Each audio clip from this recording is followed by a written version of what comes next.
안녕하세요. 커피앤톡입니다. 오늘도 와주셔서 감사드리고요. 바로 사연 읽어보겠습니다. 안녕하세요. 딸 하나 두고 있는 50대 중반의 여성입니다. 옛말에 성급해서 좋을 거 하나 없다는 말이 있잖아요. 어릴 때는 별 생각이 없었는데 나이를 먹고 연륜이 생긴 지금 생각을 해보면 성급해서 좋을 것 없다는 그 말이 다 옳은 말인 것 같다는 생각이 드네요. 사실 저는 성인이 되자마자 부모님의 권유로 선을 봐서 일찍 시집을 갔어요. 친정집은 굉장히 가난했고 하루 벌어 하루 먹고 사는 수준이었거든요. 지금 시대에서는 절대 있을 수 없는 일이지만 저는 쉽게 이야기해서 돈 때문에 시집을 가게 된 거였죠. 사실 그 시절에는 저처럼 가난한 집안에서 태어나면 돈 때문에 선을 봐서 결혼을 하는 일이 비일비재했어요. 그래서 못된 집안에 시집을 가게 되는 사람들은 굉장히 힘든 인생을 보내야 할 수밖에 없었죠. 저와 남편은 8살의 나이 차이가 났고 굉장히 무뚝뚝한 사람이었어요. 그리고 시어머니는 굉장히 독하고 맞추기 힘든 사람이었다는 것이죠. 그래서인지 어린 나이에 시집을 간 저는 힘들고 외로운 시간을 보낼 수밖에 없었어요. 저희 시댁은 친정집보다 훨씬 경제적으로 여유로운 편에 속했음에도 시어머니는 돈에 굉장히 민감한 편이었고 저에게 들어가는 것들은 모두 아까워했었죠. 그리고 엄연히 제가 한 식구임에도 불구하고 객식구처럼 대했어요. 조금만 잘못해도 시어머니는 소리를 바락바락 지르면서 난리를 쳤어요. 그러한 상황에서 저는 결혼한 지 5년이 넘었을 때 힘들게 아이를 가져 딸을 낳게 되었죠. 사실 시어머니는 대가 끊긴다며 결혼한 지 6개월이 넘어갈 때부터 저에게 대체 아이는 언제 가질 거냐며 재촉했었지만 생각보다 임신이 쉽지 않았어요. 저도 임신이 쉽지 않은 몸 상태였지만 남편도 아이를 가지는 것에는 크게 관심이 없었죠. 그래서 더더욱 아이를 가지는 것은 쉽지 않았어요. 그러나 내 인생에 아이는 없겠구나 싶어 거의 마음 정리를 하고 있었을 때 다행히 아이가 들어섰고 무사히 세상에 나와주었죠. 그렇게 힘들게 가져서 낳은 아이인데 아들이 아니다 보니 시어머니께서는 실망을 많이 하셨나 봐요. 저희 딸은 본체만치 하시고 몸조리가 다 되기 전에 얼른 둘째를 가지라면서 난리를 치셨죠. 그러나 남편은 둘째까지는 생각이 없었던 것 같아요. 딸이 나온 이후 시어머니가 둘째를 가지라면서 난리를 치자 밖으로만 놔두기 시작했죠. 덕분에 저는 더욱더 힘든 나날을 보내야 했어요.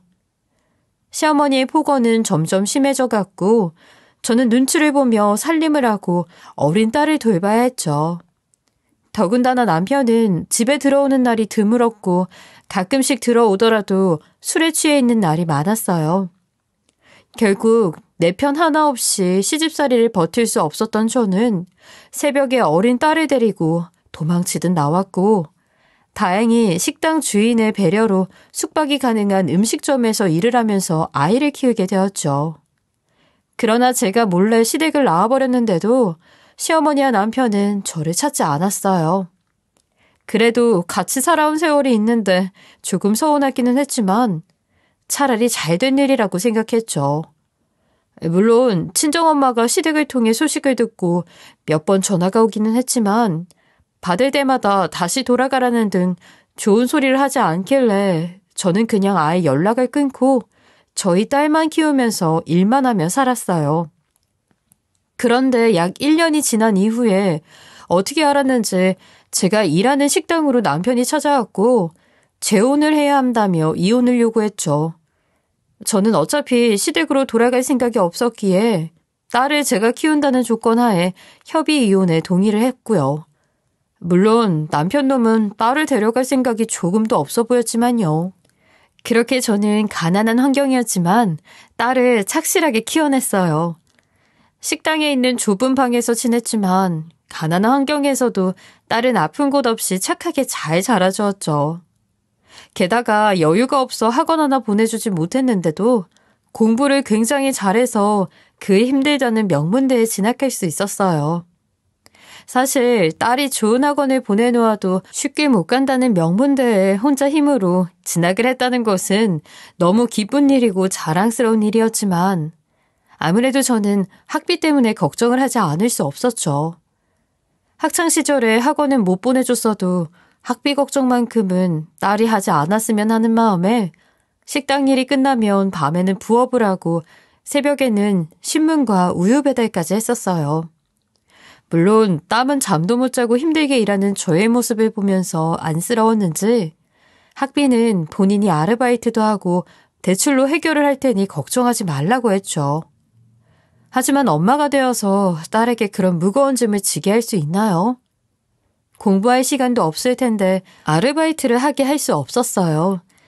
그래서 저는 딸에게 학비는 어떻게든 엄마가 해결할 테니 공부만 열심히 하라고 했죠. 그렇게 저는 딸의 학비를 해결하기 위해 하루 4시간도 못 자고 열심히 돈만 벌었어요. 그런데 어느 날 웬일인지 신나서 집에 들어온 딸이 갑자기 저를 붙잡고 좋은 소식이 있다며 이제 학비 걱정은 안 해도 된다고 이야기를 하더군요. 처음에는 성적이 잘 나와 학교에서 장학금이라도 받게 되었나 했었는데 이야기를 들어보니 후원금을 받을 수 있게 되었다고 했어요. 덕분에 딸은 원하는 공부를 할 수 있게 되었다고 했죠.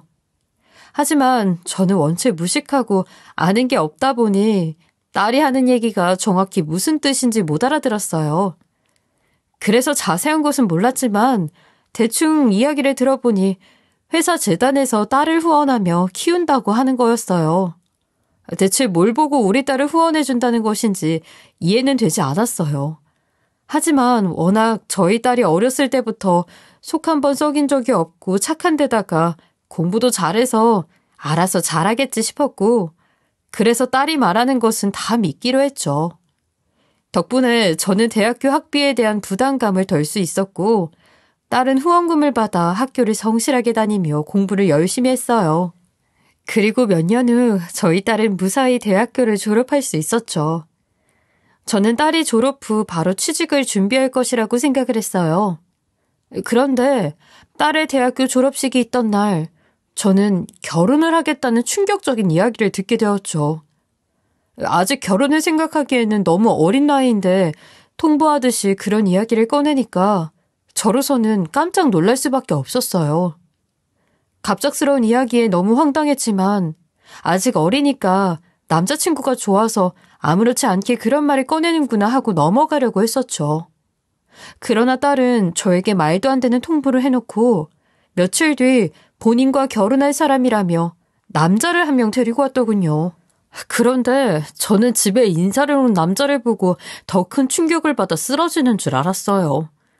딸보다 14살이나 많은 남자였는데 그동안 딸의 대학교 학비를 후원해주고 있던 사람이라고 했죠. 저는 황당하고 어이가 없어서 그 남자와 딸에게 소리를 고래고래 질렀어요. 너 아무리 철이 없어도 그렇지. 너보다 14살이나 많은 사람을 데리고 와서 결혼을 하겠다고? 정신 차려 이놈의 기집애야. 내가 돈 없이 가난하게 키웠다고 해도 네가 엄마한테 어떻게 이럴 수가 있어?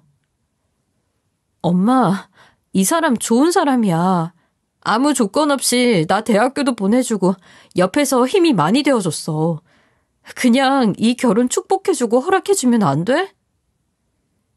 장모님, 제가 해주 평생 행복하게 해줄 자신 있습니다.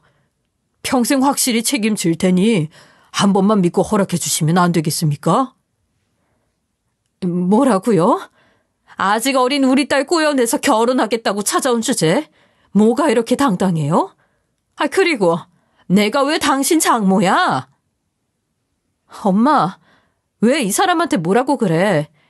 나이 차이가 많이 나서 내가 결혼 서두르자고 그랬어. 시끄러워 이거사. 아무리 내가 평소에 네 말이라면 꿈뻑 넘어간다지만 이건 절대 허락 못할 일이야. 이 세상에 갓 대학교 졸업한 딸이 14살이나 많은 늙은 놈한테 시집간다는데 어느 부모가 두 팔 벌려 환영하겠어. 그리고 이 사람 후원자였다면서? 이게 말이나 되는 일이니? 설마 얘랑 결혼할 생각으로 후원해 준 거예요? 아닙니다. 오해하지 말아주세요, 장모님. 제가 후원을 해주기는 했지만 그건 재단에서 판단하고 진행하는 일이에요. 재단의 일원으로 있기는 하지만 운영은 다른 사람이 맡아서 하고 있어요. 절대 해주와 관련된 문제에서 저의 개입은 없었습니다. 그리고 해주는 제가 후원을 하게 되면서 처음 만나게 되었고요. 아무리 그렇다고 해도 이 결혼은 허락 못하니까 그만 가보세요. 그럼 오늘은 이만 들어가 보고 다시 찾아뵙겠습니다. 결혼할 사람이라고 데리고 온 그 남자를 보고 나서 저는 기가 막혀 말이 나오지 않았어요. 후원 문제도 찜찜했지만 14살이나 되는 남자랑 결혼을 하겠다는 저희 딸이 이해가 되지 않았죠. 아무리 그 남자가 경제적으로 여유가 있어 저처럼 살지 않는다고 해도 제 딸은 정상적으로 취직도 하고 또래의 남자와 결혼해 아이 낳고 안정적으로 살길 바랐어요. 그래서 처음으로 딸의 일에 반대표를 던질 수밖에 없었죠. 그러나 저희 딸은 그 남자를 그렇게 보내고 나서 우리 가정 형편에 저런 사람을 반대하는 게 말이 되는 일이냐면서 아주 난리가 났어요. 하지만 저는 끝까지 반대할 생각이었죠. 그러나 그 남자는 매일같이 저희 집으로 찾아와 우리 딸을 확실히 책임을 지겠다면서 한 번만 믿고 허락을 해달라고 했어요. 그러면서 매번 고기며 돈까지 두고 가면서 지극정성이었죠. 그 모습을 보고 저희 딸이 이모라고 부르는 식당 주인은 부잣집으로 시집을 가는 거고 분명히 편하게 살 수 있을 텐데 왜 그렇게 싫어하냐면서 오히려 제가 이상한 거라고 했죠. 저에게 잘 보이겠다고 매일같이 찾아와 고기며 돈까지 두고 가면서 정성을 보이는데 못 이기는 척 받아주라고 했어요. 식당 주인이 그럴 때마다 저는 무슨 헛소리를 하는 거냐고 저 어린애를 어떻게 다 늙은 사람에게 시집을 보내냐면서 화를 냈죠. 그렇게 2달 정도 지났는데 그 남자는 포기를 모르는 것인지 하루에 한 번씩은 꼭 집에 들러 인사를 하고 허락을 해달라고 빌었어요.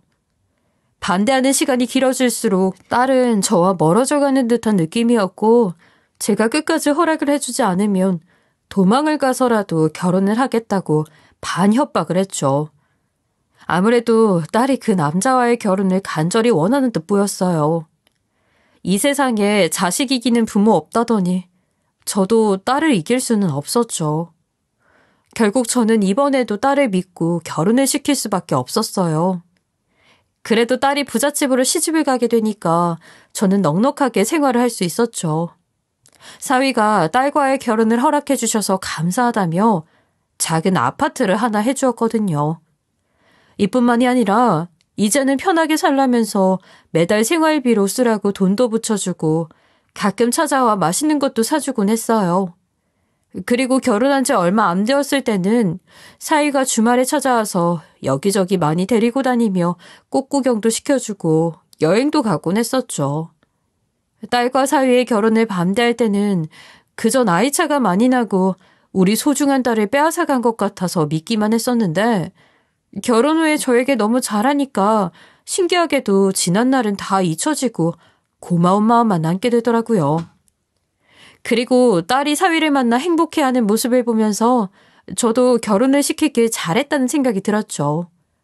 그러나 어느 순간부터 딸과 사위가 조금씩 변하기 시작했어요. 결혼을 시킨 후 얼마 동안은 매일같이 안부 연락도 오고 집에 자주 찾아오곤 했었는데 1년 정도 지나니까 사위가 저를 본체만 채 신경을 쓰지 않더니 어느 순간부터 아예 저와의 왕래를 끊었거든요. 처음에는 사위에게 무슨 일이 있나 싶어서 딸에게 물어보기도 했었어요. 그런데 딸은 별일 없으니 신경 쓰지 말라는 대답만 반복했죠. 별일이 없다는데 아예 연락을 끊고 찾아오지도 않으니 사위가 괘씸하다는 생각을 했어요. 결혼 허락을 받을 때는 2달 내내 집에 문지방이 닳도록 드나들더니 이제는 장모가 귀찮아졌나 싶었거든요. 게다가 전화 한번 해달라고 문자를 보내놓아도 아예 보지도 않는 건지 답이 오지 않았죠. 그래서 저도 더 이상 사위에게 문자나 전화를 하지 않게 되었어요. 그런데 그로부터 몇 달 뒤 이상하게 저희 딸도 연락이 뜸해지기 시작했죠. 평소에 제가 전화를 걸면 아무리 바쁘더라도 안부 먼저 물어보고 제잘제잘거리기 바빴거든요. 그러나 어느 순간부터는 제가 전화를 걸면 매번 바쁘다고 자주 전화를 하지 말라고 하거나 본인이 시간이 날 때 알아서 전화를 할 테니 그때 통화를 하자고 하고는 먼저 끊더라고요. 물론 딸이 사위의 사업을 돕고 있었기 때문에 저도 일이 바쁘다는 것은 잘 알고 있었어요. 원래 이런 애가 아닌데 괜히 사위한테 나쁜 물이 들은 건 아닌가 하는 생각도 들고 많이 서운했죠. 하지만 무소식이 희소식이라는 말도 있고 어차피 연락이 닿아도 제가 딸에게 도움을 줄 수 있는 것은 하나도 없잖아요.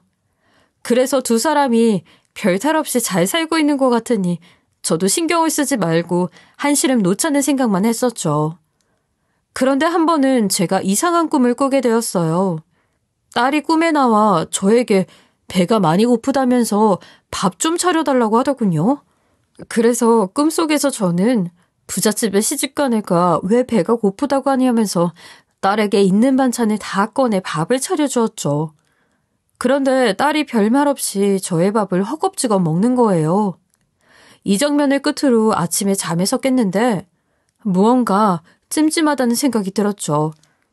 제가 평소에 꿈을 잘 꾸는 편도 아니었고 만약 꿈을 꾸게 되더라도 이렇게 생생하게 다 기억이 난 적은 없었거든요. 물론 꿈속의 내용은 반대라고 하지만 그날 아침에 일어났을 때 무언가 쎄하다는 느낌을 받았고 또 이상하게 기분이 좋지 않았어요. 만약 좋은 꿈이었다면 일어났을 때 기분이 좋아야 하는 게 정상이잖아요. 또 허겁지겁 정신없이 밥을 먹는 딸의 모습이 왠지 모르게 안쓰럽게 느껴졌고 계속 생각이 났죠. 저는 이 꿈을 꾼 이상 가만히 있을 수가 없었고 또 딸이 잘 있는지 두 눈으로 확인을 해봐야겠다는 생각이 들었어요. 그래서 새벽부터 딸이 좋아하는 음식들을 해서 싸들고 무작정 딸과 사위가 살고 있는 집으로 찾아갔죠. 도착하자마자 집 벨을 눌러도 한참 대답이 없길래 이렇게 이른 시간에 회사에 출근했나 싶어 딸에게 전화를 하려던 중이었어요. 그런데 가사도우미가 문을 열고 밖으로 나왔죠. 그리고는 아침부터 찾아가 짜증이 좀 났는지 퉁명스럽게 이야기를 했어요. 아유, 누구신데 이른 아침부터 자꾸 벨을 누르세요. 제 딸 만나러 왔는데요. 그쪽은 누구신데 이 집 문을 열고 나오시는 건가요? 저요? 이 집 가사도우미인데요. 그나저나 딸이라면 이 집 사모님 만나러 오신 거예요? 지금 집에 안 계신데요? 이렇게 일찍 출근을 했나요? 그럼 제가 집에서 반찬을 좀 싸왔는데 냉장고에 넣어놓고 가도 될까요? 아니요. 지금 사모님과 사장님 두 분 모두 이 집에 안 계신다고요. 며칠 전에 외국에 나가셨어요. 갑자기 외국이라니요? 외국 간다는 말은 못 들었는데 그럼 언제 돌아온다는 말은 없었나요? 그걸 가사도우미가 어떻게 알아요? 이 집에 반찬 먹을 사람 없으니까 도로 가져가세요. 아무리 연락이 뜸해졌어도 저희 딸 성격에 외국에 나가면 다녀오겠다고 문자를 한 통이라도 남겨놓았을 텐데 가사도우미를 통해 처음 듣게 된 소리에 황당하기만 했죠. 가사도우미는 딸과 사위가 지금 한국에 없다면서 대문 밖으로 저를 쫓아냈고 불안했던 저는 곧바로 딸에게 연락을 하기 시작했어요. 그래도 다행히 딸은 전화를 받았고 외국에 간 것이 맞냐고 물으니 일 때문에 잠시 나와 있다고 했죠. 그러면서 갑자기 회사에 큰일이 터져 정신없이 왔다면서 저에게 한국에 돌아가면 한번 만나자고 하는 거예요. 사위가 운영하고 있는 회사에 큰일이 생겼다고 하니까 조금 걱정은 되었지만 딸과 전화를 해보니 목소리도 멀쩡하고 아무 일이 없는 듯 싶어 한시름 놓을 수 있었죠. 평소 좋아하는 반찬을 딸에게 먹이지 못한 것이 조금 아쉽기는 했지만요. 그렇게 몇 주가 지나서 딸은 한국에 돌아왔다는 연락을 해왔고 곧바로 저는 딸을 만날 수 있었어요. 그래도 다친 곳이 없이 멀쩡하게 웃으며 저를 찾아오는 딸을 보니 안심이 되었죠. 그런데 그로부터 한 달이 지났을 때 한동안 연락 한 통이 없던 사위에게 갑작스럽게 전화를 받게 되었어요. 아이, 김서방이 이 밤에 그것도 나한테 웬일로 전화를 다 했나? 장모님, 제가 그동안 연락을 너무 못 드렸죠? 죄송합니다. 아이, 김서방 그러는 거 아니네. 아무리 내가 결혼에 반대했던 게 서운해도 그렇지. 갑자기 한순간에 왕래를 끊어버리면 어쩌나. 정말 죄송합니다, 장모님. 그건 그렇다 치고 이 밤에 전화를 왜 했나? 혹시 우리 딸한테 무슨 일이라도 있는 건가? 아니에요, 장모님. 아무 일 없습니다. 다름이 아니라 저랑 혜주가 외국으로 이민을 가게 되어서요. 아이, 그게 무슨 소리야? 갑자기 이민이라니. 잠시 다녀오는 게 아니라 아예 한국에 안 오겠다고? 회사 문제 때문에 가는 거라서요. 아이, 아무리 그렇다고 해도 이렇게 중요한 문제를 둘이 결정하고 통보하는 게 말이 되나? 다른 사람도 아니고 내가 혜주 엄마인데. 사실 혜주가 지금 말씀드리는 것보다 외국에 가서 자리를 잡으면 그때 연락드리는 게 나을 것 같다고 해서 말씀을 못 드렸어요. 그래도 장모님께는 말씀을 드려야 할 것 같아 연락을 드린 거예요. 갑자기 이런 말씀 드려서 정말 죄송합니다.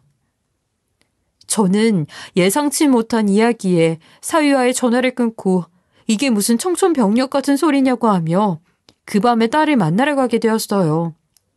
그런데 딸 집에 찾아가 보니 아무리 배를 눌러도 문을 열어주지 않고 전화를 걸어도 전화 연결이 안 되는 거예요. 그래서 사위에게 전화를 해보았는데 이민을 가겠다며 전화 온 지 1시간도 안 되었는데 불통이었죠. 불이 켜져 있는 것을 봐서 분명히 집에 딸이 있는 것 같은데 문도 안 열어주고 전화가 안 되니까 불안감이 생겼어요. 그리고 엄마의 촉 같은 게 있어서 딸에게 무슨 일이 생겼다는 걸 직감적으로 느꼈죠. 그래서 어쩔 수 없이 경찰에 신고를 했고 얼마 지나지 않아 경찰관들이 집 앞에 도착을 했어요. 저는 불안감에 눈물 콧물 다 쏟으면서 경찰관님을 붙잡고 내 딸이 저 안에 있는데 분명히 무슨 일이 있는 것 같다면서 제발 구해달라고 했죠. 그렇게 경찰을 대동한 채 배를 누르자 굳게 닫혀있던 문이 열렸고 집 안으로 들어갈 수 있었어요. 저는 집에 발을 붙이자마자 정신없이 딸 이름을 부르며 애타게 찾기 시작했죠. 얼마 지나지 않아 안방에 딸이 누워있는 것을 발견했고 저는 그 모습에 경악을 할 수밖에 없었어요. 저희 딸이 마치 미이라처럼 온몸에 붕대를 감고 있었거든요. 경찰관님들도 미이라 같은 딸의 모습에 많이 놀랐는지 한동안 말을 잇지 못했죠. 그러다 경찰관 한 분이 여자 경찰관님에게 가서 제 딸이 크게 다친 건지 한번 살펴보라고 지시를 했어요. 그러자 여자 경찰관님은 조심스럽게 저희 딸에게 다가가 이곳저곳을 살피면서 어디가 많이 아프신 거냐고 괜찮냐고 물었죠. 경찰관의 질문에 딸은 상태가 많이 안 좋은 것인지 계속 끙끙거리기만 했어요. 저는 온몸에 붕대를 감고 힘들어하는 딸의 모습을 보면서 올라오는 화를 참지 못했고 김재석 사위놈이 너를 이렇게 만든 거냐며 난리를 치면서 사위를 찾았어요.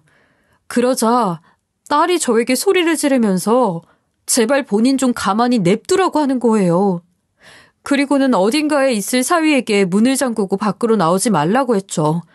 하지만 저는 딸이 애타게 외치는 그 소리가 귀에 들어오지 않았어요.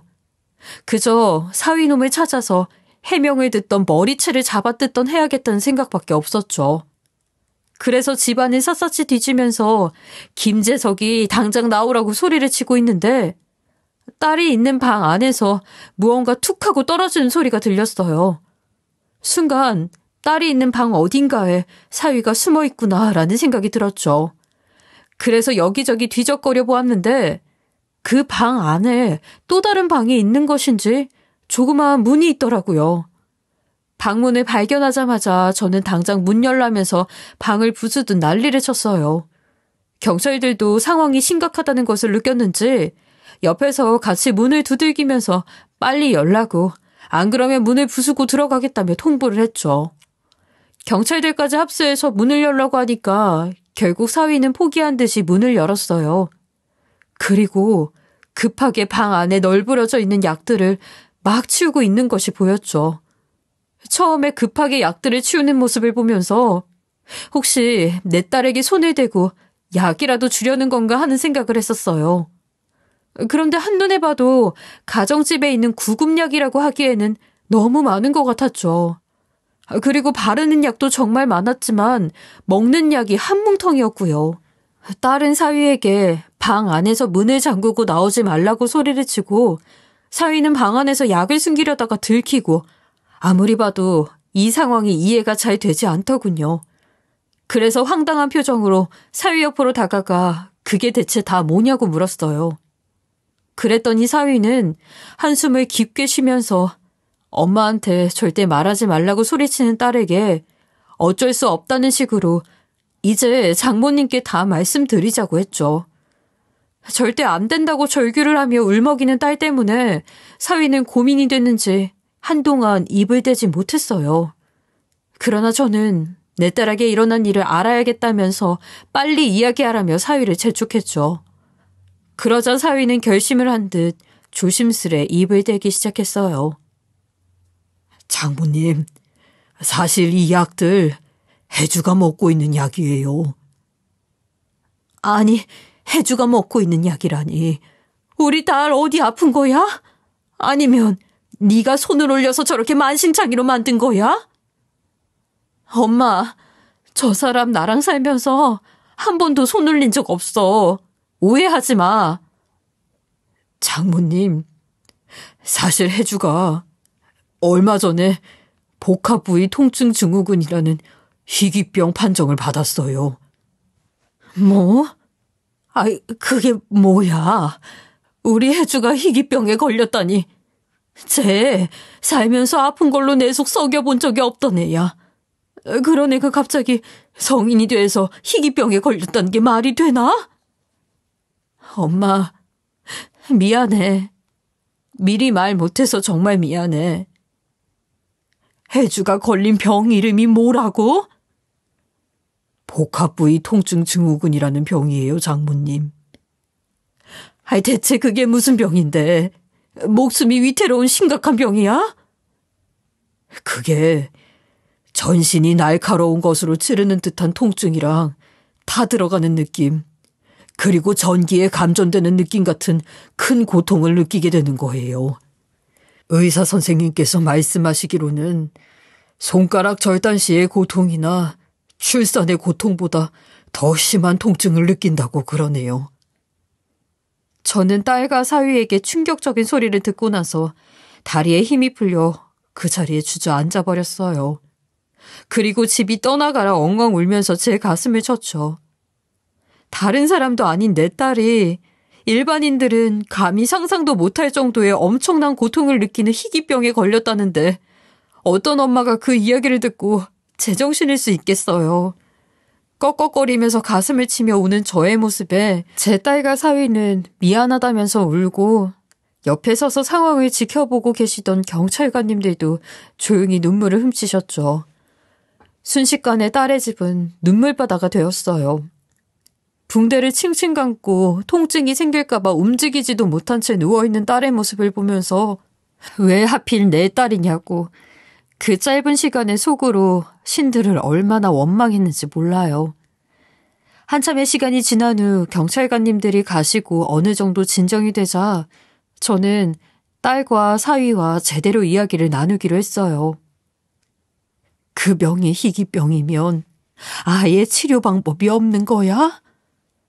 네, 증상도 심하고 고치기 힘든 희귀병이라서 의사 선생님 말씀으로는 거의 평생 지옥 같은 고통에 시달린다고 하더라고요.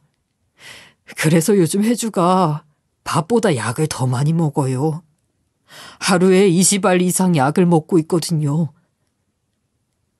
이놈들아, 이런 큰일이 있었으면 당연히 나한테 얘기를 했어야지.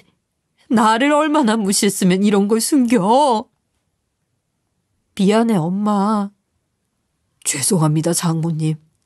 이렇게 될 줄 알았으면 진작에 말씀드릴 걸 그랬어요.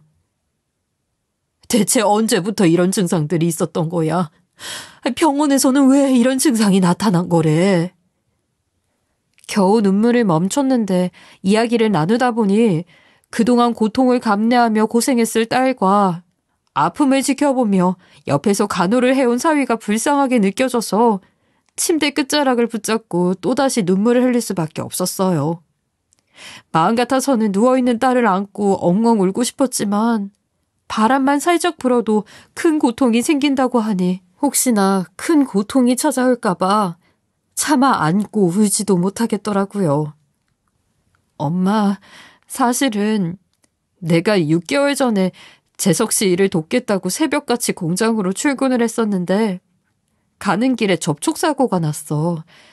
나는 뒷좌석에서 자고 있었는데 집에서 공장까지는 금방 가니까 편하게 가고 싶어서 안전벨트를 안 했더니 사고가 나면서 그대로 앞좌석으로 튕겨져 나갔어. 그러면서 팔이 부러지게 되었고 그때부터 참을 수 없는 통증이 생기게 되었어. 그래서 혹시나 부러진 팔 수술이 잘 안 된 건가 싶어서 큰 병원으로 갔는데 CRPS라고 복합부위 통증 증후군이라면서 최종 진단이 내려졌어. 6개월?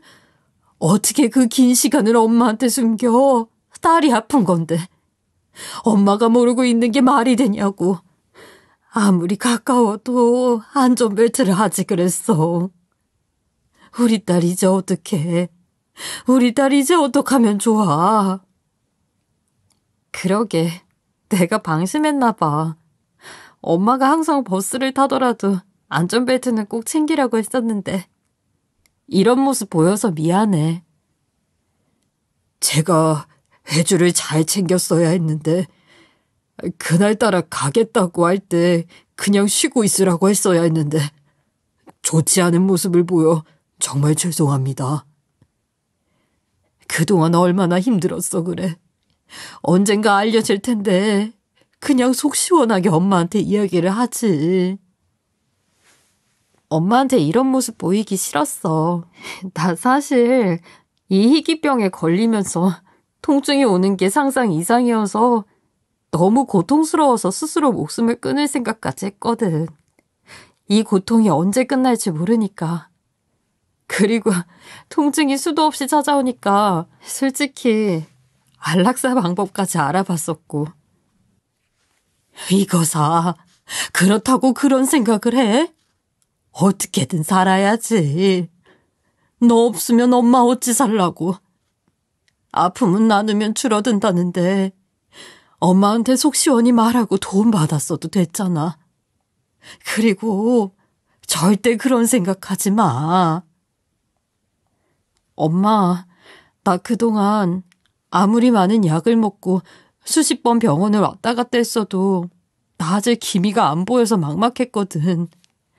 죽지도 살지도 못해서 이렇게 매일 붕대 칭칭 감고 침대에 가만히 누워있는 게 내가 할 수 있는 유일한 일인데 그래도 엄마한테는 얘기를 못하겠더라고. 왜 못해? 살면서 엄마한테 못할 얘기가 어딨어. 그리고 다른 건 몰라도 아픈 건 엄마가 알고 있어야지. 혹시 네가 잘못되면 이 세상에 남아있어야 하는 엄마는 어떻게 사니?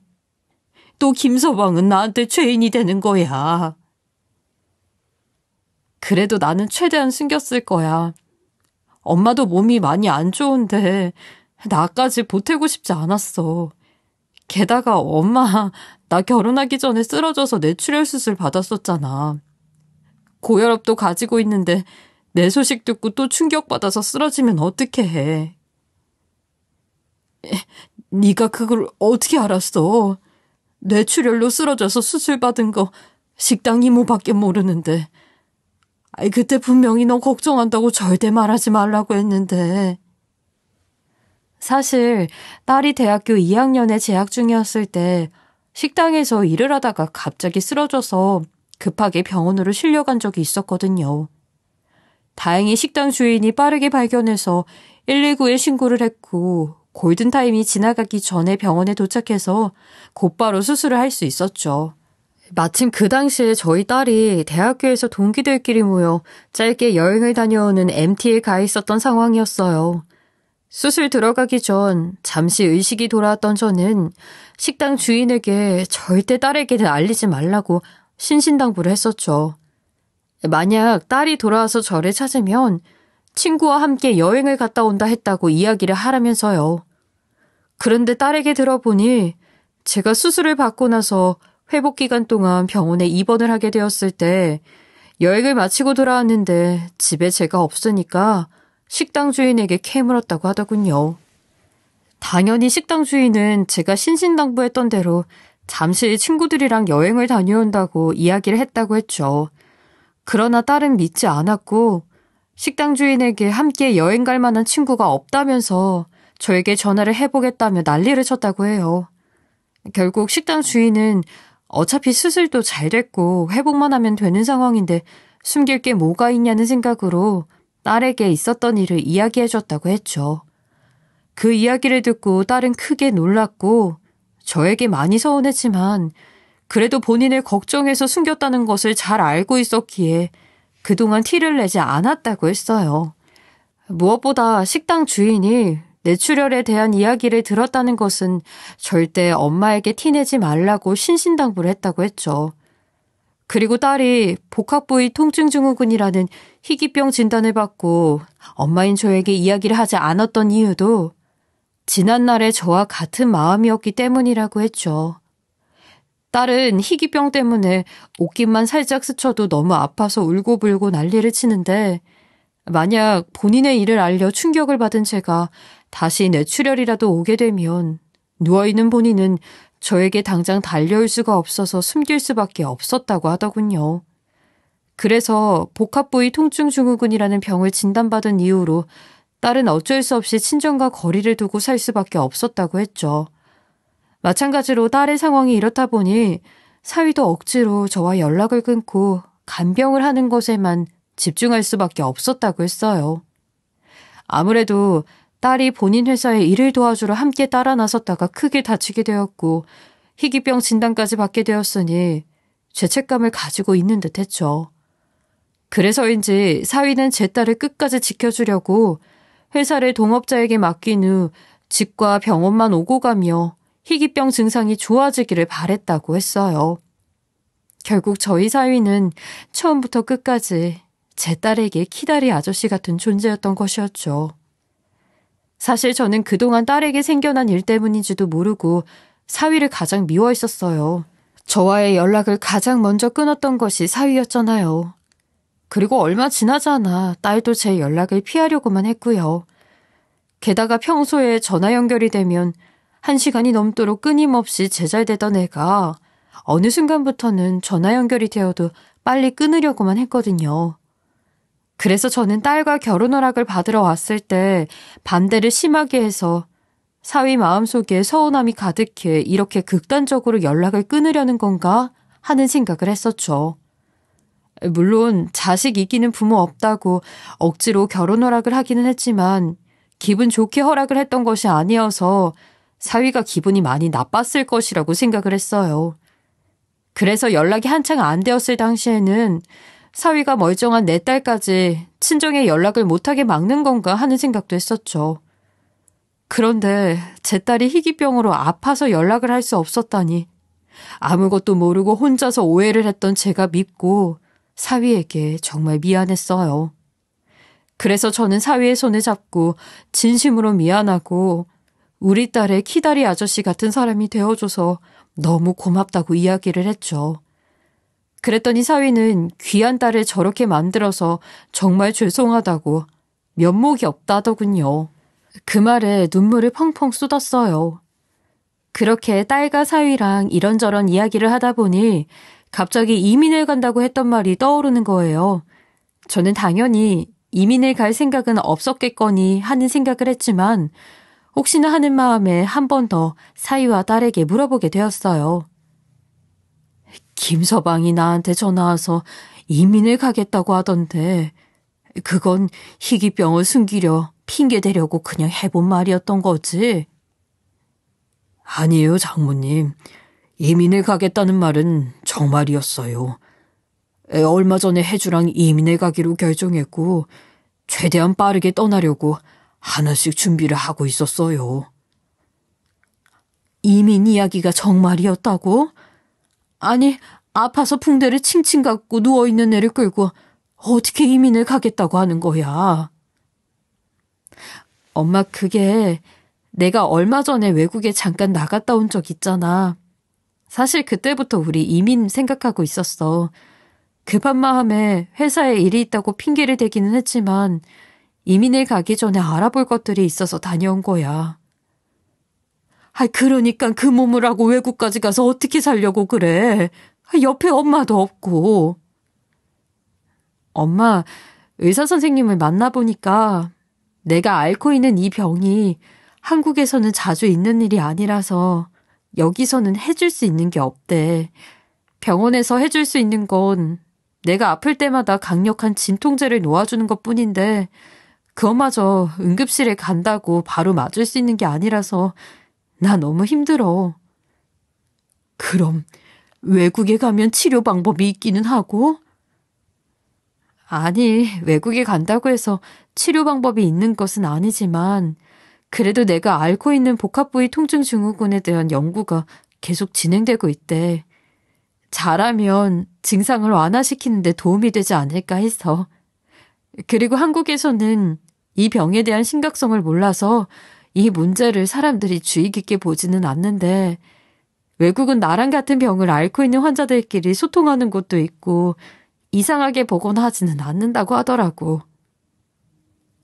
아무리 그래도 그렇지. 그걸 엄마한테 숨기고 이민을 가려고 했다는 게 말이 되니? 엄마한테 상의는 했어야지. 그리고 나는 이렇게 아픈 너 외국으로 보낼 수 없어. 분명히 외모도 다르고 말도 안 통해서 힘들 텐데 안 그래도 아픈 애가 거기 가서 어떻게 버티려고 그래? 저는 그런 이유 때문에 이민을 가려고 했다는 딸의 말을 듣고 너무 충격을 받아 그대로 도망치듯 그 집을 나와버렸어요. 그리고 대문 밖에 주저앉아 계속 가슴을 치면서 울었죠. 딸은 저렇게 큰 고통을 받으면서 버티고 있는데 저는 하나도 도움이 안 되는 것 같고 그래서 딸에게 너무 미안한 마음이 들었어요. 그리고 무엇보다 이런 상황에서 제가 딸에게 해줄 수 있는 게 아무것도 없는 것 같았죠. 사위는 제가 걱정되었는지 바로 뒤따라 나왔고 밤이라 쌀쌀한데 밖에 있으면 안 된다고 하면서 안으로 들어가자고 권하더군요. 저는 다시 못 이기는 척 사위를 따라 집으로 들어갔고 처음으로 딸과 사위 집에서 자게 되었어요. 하지만 충격을 연속으로 받아서 그런지 잠이 잘 안 왔고 저는 결국 밤을 지새울 수밖에 없었죠. 그렇게 다음 날이 되었고 저는 딸과 사위랑 앞으로의 일을 상의하게 되었어요. 딸과 사위는 예정대로 이민을 가야 할지 아니면 다른 방법을 찾아봐야 할지 고민을 해보겠다고 했죠. 만약 외국으로 이민을 가게 되면 임상시험과 같은 연구를 통해서 도움을 받을 수도 있을 것 같은데 제가 이 일을 알게 된 이상 쉽게 결정할 문제는 아닐 것 같다고 했어요. 이 말을 듣고 저는 딸과 사위의 뜻을 따르겠다고 했죠. 다만 외국에 이민을 가서 치료를 받던 한국에서 치료를 받던 제가 따라가서 간병을 하겠다고 했어요. 저의 이야기에 딸과 사위는 많이 놀란 듯 보였죠. CRPS 간병은 정말 힘든 일인데 정말 괜찮겠냐고 하면서요. 그러나 다른 사람도 아니고 딸이 죽음을 생각했을 정도로 아프다는데 엄마로서 두 손 놓고 가만히 있을 수는 없었죠. 무엇보다 지금 당장은 경제적인 여유가 있어 사위가 일을 하지 않아도 되겠지만 평생 아플 수 있다는 것을 생각하면 언제까지 일을 쉬게 만들 수는 없었어요. 딸과 사위는 저의 이야기를 듣고 오랫동안 고민한 끝에 외국에 나가서 치료를 받기로 했죠. 지금 저와 딸 부부는 외국으로 나와 조금씩 적응하고 자리를 잡아가고 있어요. 딸도 얼마 전부터는 병원에 가서 진료를 받으면서 증상이 호전되기를 기대하고 있는 상황이에요. 의사 선생님의 말씀을 사위가 번역을 해주었는데 그 병원이 CRPS에 대한 연구가 계속 진행이 되고 있고 기회가 있다면 임상시험에도 참여가 가능하다고 하더라고요. 앞으로 마음을 차분히 하고 치료를 받다 보면 딸의 희귀병이 조금씩 나아질 수 있는 기회가 다가오겠죠. 그리고 저의 권유로 사위는 해외에서 한국에서 했던 사업을 해보기로 했어요. 언제까지 놀면서 딸만 볼 수 없지 않겠냐는 저의 말에 그동안 생각해온 것이 있다면서 한번 시작해보겠다고 했죠. 그래서 요즘 사위는 사업을 시작하기 위한 준비를 하느라 굉장히 바쁘게 지내고 있어요. 저도 딸을 제대로 간호하고 모임을 통해 병에 대한 정보를 얻기 위해서는 외국어 공부가 필요할 것 같아 사위가 붙여준 과외 선생님을 통해 꾸준히 수업을 받고 있는 상황이에요. 물론 나이가 있어서 잘 따라가지는 못하지만 딸을 위해서 포기하지 않고 끝까지 해보려고요. 앞으로 딸의 치료 방향이 어떻게 될지, 호전의 가능성이 있을지는 잘 모르겠지만 가족들이 마음을 모아서 이겨내려고 한다면 언젠간 해뜰 날이 오겠죠. 그래서 저는 희망을 가지고 그날을 한번 기다려보고 있습니다. 저희 딸과 사위, 그리고 저를 응원해 주시길 하는 바람으로 제 이야기를 해보았는데요. 제 긴 이야기 들어주셔서 감사합니다. 지금까지 커피앤톡이었습니다. 오늘도 끝까지 함께 해주셔서 감사하고요. 다음 영상으로 또 찾아뵙겠습니다.